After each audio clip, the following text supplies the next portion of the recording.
the biggest entrepreneur platform on the planet. This is Business Rockstars.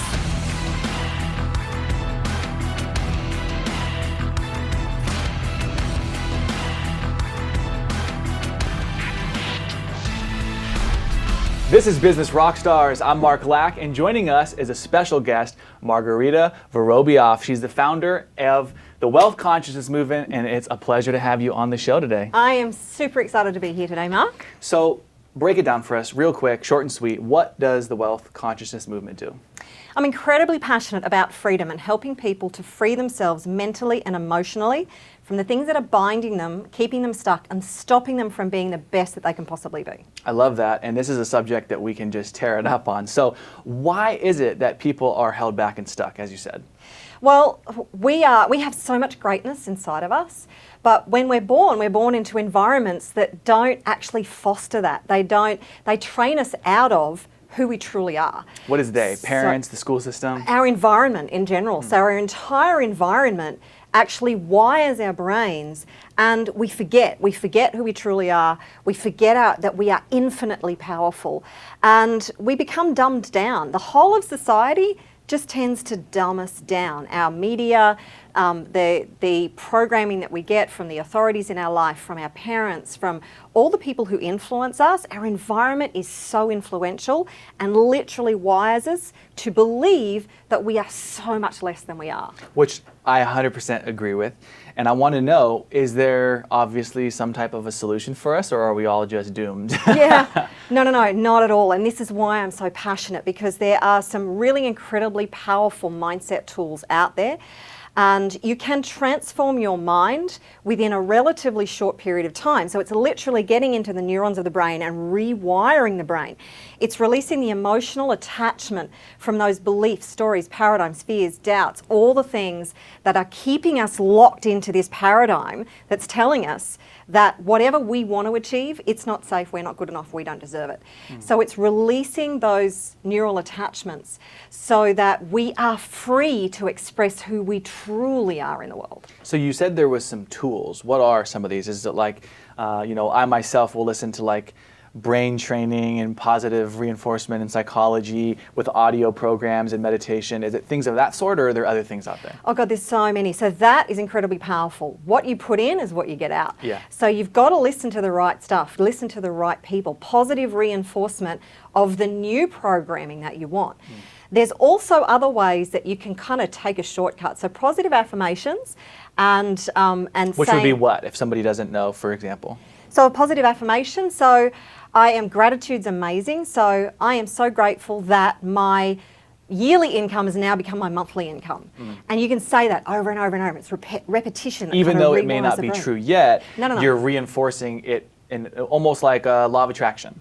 Oh, absolutely. So much about the law of attraction. And we only have this moment now.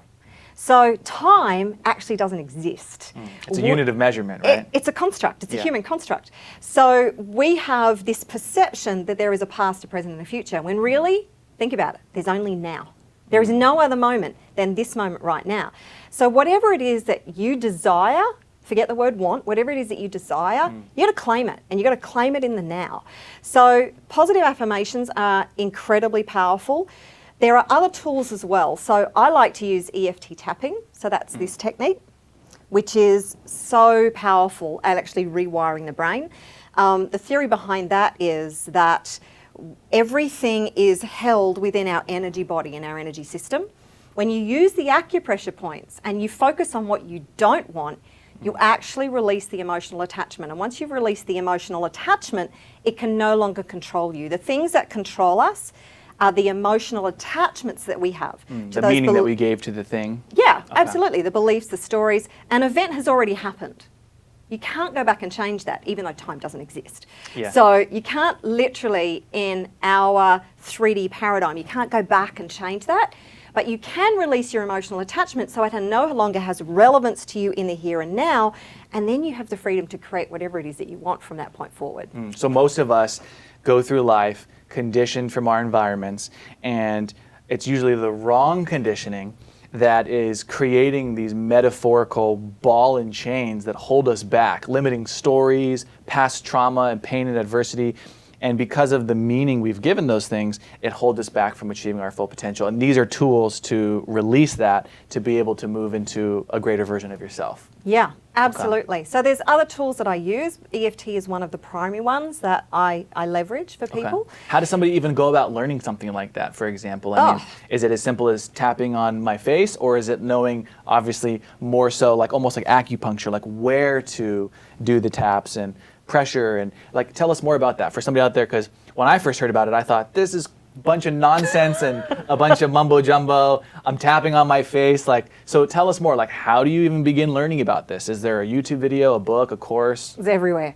EFT tapping is actually almost becoming mainstream. Yeah, it is strange for a lot of people, but a lot more people are getting onto it and realizing how powerful it is. So you can go to YouTube. Don't judge it till you experience it, right? Yeah, absolutely. Look, just do it. Yeah. There are some really weird things happening out there, and what I would suggest is don't knock it until you've tried it, until you've really given it a good go. And is it like, will I know it on my first experience, or do I need to do it for like going to the gym? You might go to the gym once, you're not going to be like, I'm not in shape. So like, do I need to do EFT tapping like for at least every day for a week? Make it a lifestyle to begin with, but you can see results within minutes. If you have what we call the right target, so the right target is it's an event or a trauma that happened, it's an emotional condition or an emotion that you're feeling, or it's a belief that you have. When you focus on that and you do the right tapping, then you can actually notice a difference in minutes. Wow. So what we do is we take a benchmark, so we say a statement and we say how true is that for you, or how intense is that feeling, and then we come back and we rate it on a scale of 0 to 10 at the end, and we notice the difference. So and if you want to be a billionaire and you're starting from scratch, then you better make this a lifestyle, because it's going to be a lot of tapping. But if you feel angry or sad or disappointed and you just want to get rid of that, you can do that within a matter of minutes. Is it something though where I need to, is it like, does it help me solve the problem long term, or is it like a Band-Aid where I have to constantly be doing EFT tapping, or else the trauma or the pain or the story or whatever comes back? Once it's gone, it's gone. However, there are threads that we attach. The subconscious mind is this incredibly complex labyrinth. And what it does is it attaches multiple threads to something.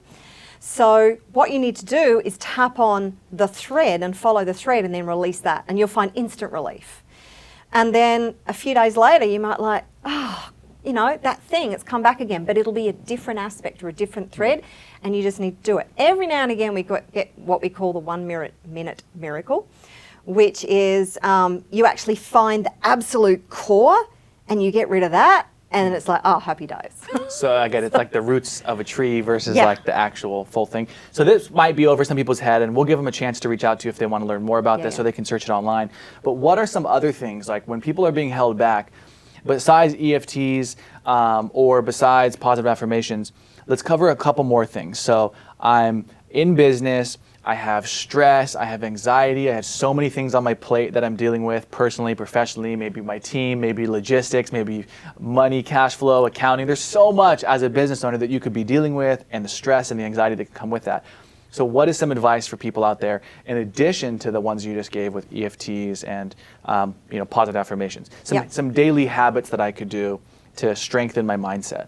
Okay, own your day first thing in the morning. Get up and start your day by doing something like reading a really good business book or a mindset book, or something that's going to get you in a positive frame of mind. I always say, read what you need. Yeah, I love it, love it. Gratitude is brilliant, meditation, exercise. So when you start your day in a positive way, you're setting the stage, so to speak, for that to continue throughout the rest of your day. Really pay attention to the emotions that you're feeling, and know that that's only because of a story that you're running. So building your awareness over gradually over time, so you can stay calm and focused even in the most chaotic of circumstances, will stand you in good stead for your entire business career. So there are 5 things that I suggest people get really, really clear on that they do to, let's hear them. What are the 5? To get really good progress. So the first one is to dare to declare what it is you really want. Most people actually don't know what it is that they want. Get very, very clear and That's why they never get what they specific. want, right? Exactly. You know, But I don't have the life I want. Do you even know what that looks like? exactly. And most people I ask, they ream off what they don't want because they don't want what they've already got. And then they end up getting more of it. They do, because right? that's where their focus is, right? Yeah. So, but you've got to dare to declare what it is that you want and dream huge. Like, there are no limits. Remember, you are infinitely powerful. We are all infinitely powerful. What does that look like? If you are infinitely powerful, then what is it that you really want to create in your life? So can somebody just start taking, on that note, before we continue through the rest, can someone just like ask for more from people, ask for more from the universe, take bigger reaches? Like, because I think most people, we were just talking about this before the cameras were on, it was like most people are playing small. Most people are not taking more risks. They're not really going after what they want. So is it like just write down bigger goals, or is it like daily little things in my life that start to build up where I'm asking the universe for more? Both. Absolutely both. And be grateful for those things, because once you ask for it, you've already got it at some point in time, right? Yeah. It's building that belief and knowing and just saying, whatever it is, thank you, God, universe, the divine, whatever higher power you believe in, because that builds confidence, it builds belief, and it's saying, you know what, I've already got it. It's already done.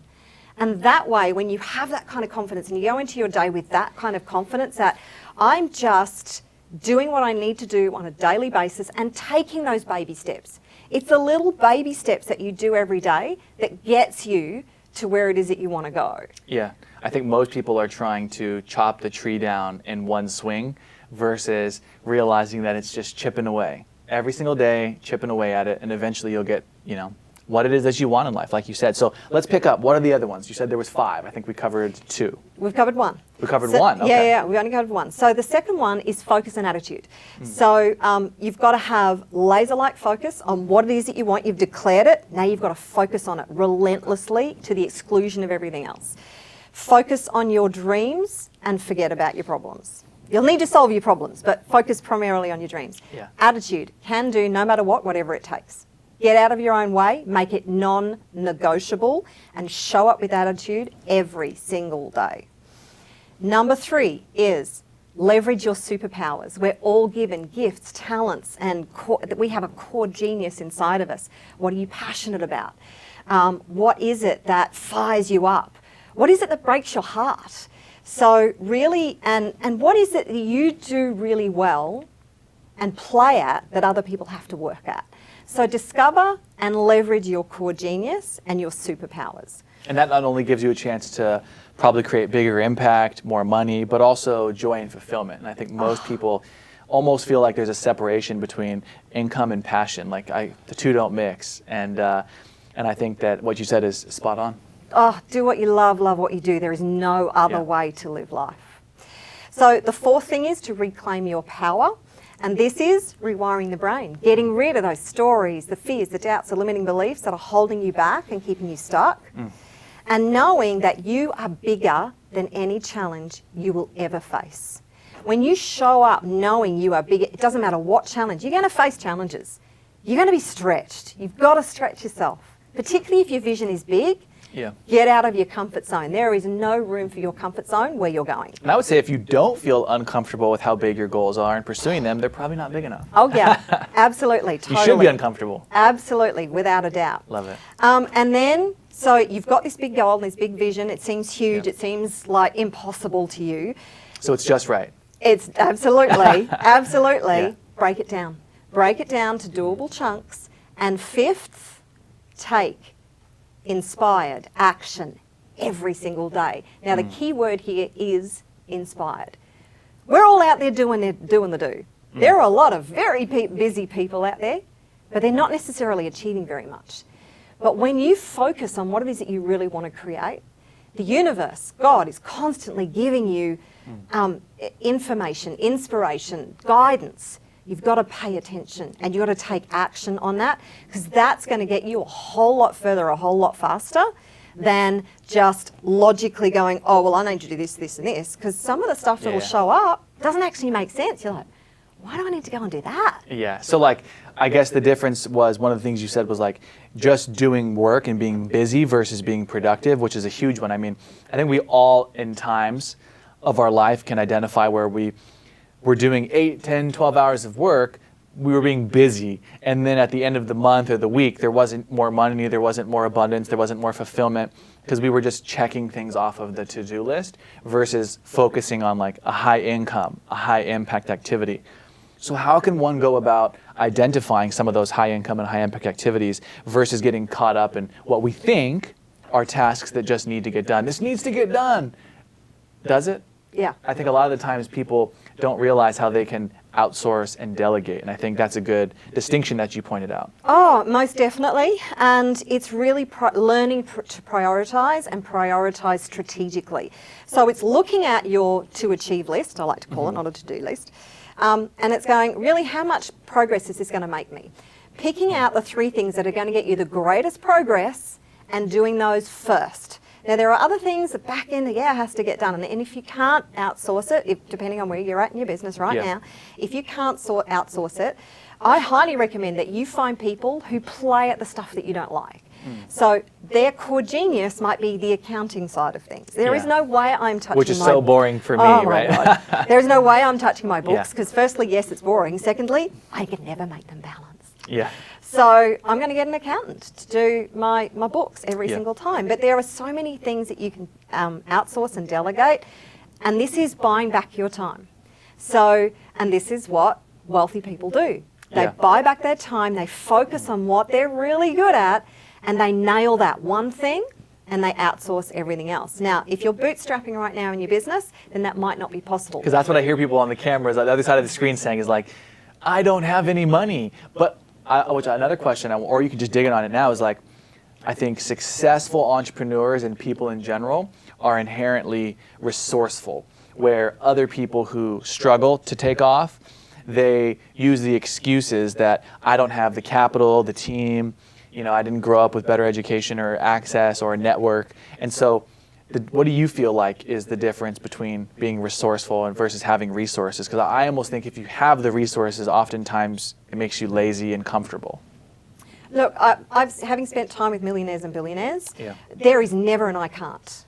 And their vision and their dreams are always way bigger than the resources they have. Even though they've got all those resources, they network. Your net worth is equivalent to your network.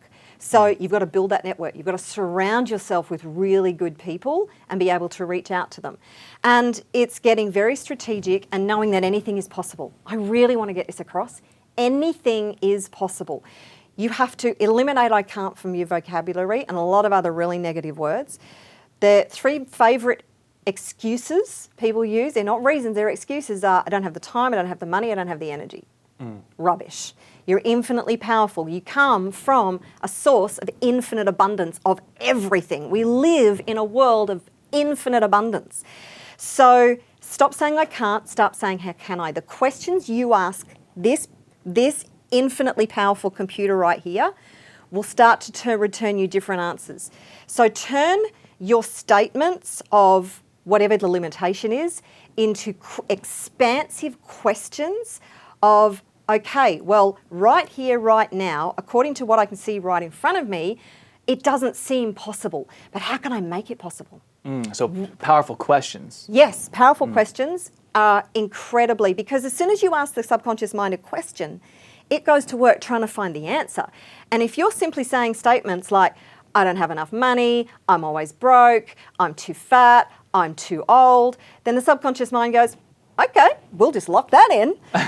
And you keep getting those same results. So you start asking expansive questions. A mind once expanded can never return to its original size. Reminds me of that saying, a mind is like a parachute. It works its best when it's open. I love it. I love it. I love it. Yeah, so it's really stretching your brain and start thinking, how can I? What else is possible? How does it get any better than this? So it starts with the powerful questions. Yeah, absolutely. Absolutely.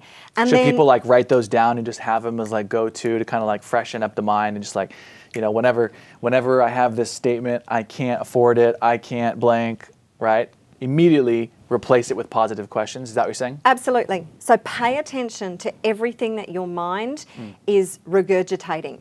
That awareness, like I said, is key. And then turn it around. Because, we are 80 to 90% of our results are the same results and the same thoughts that we thought yesterday, the day before that, 10 years ago. You got to start turning that around. It's a habit. This is a habit. You've got to cultivate whole new habits in your life, in your mind, the way you think, the way you feel about things, the way you react. Stop reacting, start responding. It's another really cool point. Most people react to life. They get their... Everything outside of them, they just wait to react. Oh, yeah. They versus get being proactive. They get their credit card statement and they freak out. Yeah. It's like, they're just numbers. At the end of the day, they're actually just numbers. Your freak out is the emotional attachment that you just gave the numbers. They're just numbers. And you're probably not going to attract the right numbers if you're already freaking out about small numbers. Absolutely. Yeah. So you've got to get, and there's one more analogy that I want to give. I like to think of life like a video game. So you start playing a new video game and you're at level 1 and you're really crap at it and they kill you real quick. And then you start to figure it out and you look good at level 1 and guess what happens? You move to level 2 because you've solved level 1. So they go, right, you're a rock star at this. We're going to move you to level 2. And as you get through level 2, level 3, level 4, that's what life is like. The challenges don't stop. They get better quality. You get better at solving them. So you need to be a really, really master problem solver. And you will not be given better quality problems until you solve these ones right here. I love it. So whatever problems you're facing right now, you've got to stop looking at the limitation that you have around it because you are bigger than any problem you will ever face. You got to come in with, if you've got a level 6 problem, you got to come in with a level 8 mindset and go, right, how do we solve this baby? And you just add it and add it and add it until you solve that. You'll move to level 2. Holy crap, new challenges. So level up. What I'm hearing is you're identifying one of the biggest things that most beginning entrepreneurs and people wanting to start a business and even successful entrepreneurs are struggling with. And I think even myself and all of us experience this at different times is I'll be happy when I solve this problem. I'll be happy when I'm in better shape. I'll be happy when I have this much money. I'll be happy when I pay off my debt. I'll be happy when I buy that house, this thing, I'm in this type of relationship. And so let's close on that, is like, how does somebody get over the false belief that they'll actually suddenly be miraculously happy when they solve a problem? Because you just said you simply solve a problem and move on to a new problem. And so then you're going to be caught in that trap of I'll be happy when, forever. So how does one overcome that? Let's finish with that. Your challenges should never make you unhappy. Love your challenges. They are the universe's invitation to step up.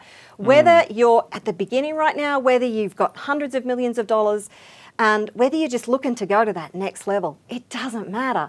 Love your problems and your challenges because they are stretching you. They are encouraging you. They are inviting you. You are never given a problem that you are not able to solve, ever. So know that, all right, this has sidelined me, but hey, the universe obviously has the faith. Find the confidence within you and go, let's nail this sucker, and love it. Love the challenge, love the journey, love all of it. And this, when you have that kind of passion, you get into flow. So I'll just finish on that. When you have passion for what you do and you love your challenges, you get into this state of flow. And this is where it's like, parting the waters. And everything, it's not easy, but it's a lot easier. That's incredible. So I'm inspired. I think people watching this are inspired. So if somebody wants to connect with you, learn more from you, or reach out, where can they do that? wealthconsciousnessmovement.com. Fantastic. So I've got lots of interviews and tools there that people can access. Social media, they can reach out to you through there as well. Yeah, absolutely. Connect with me on social media. Happy Awesome. to help. Appreciate you for coming on the show. Thanks, Marguerita. So cool. Thanks. I'm Mark Lack, and this was another episode of Business Rockstars.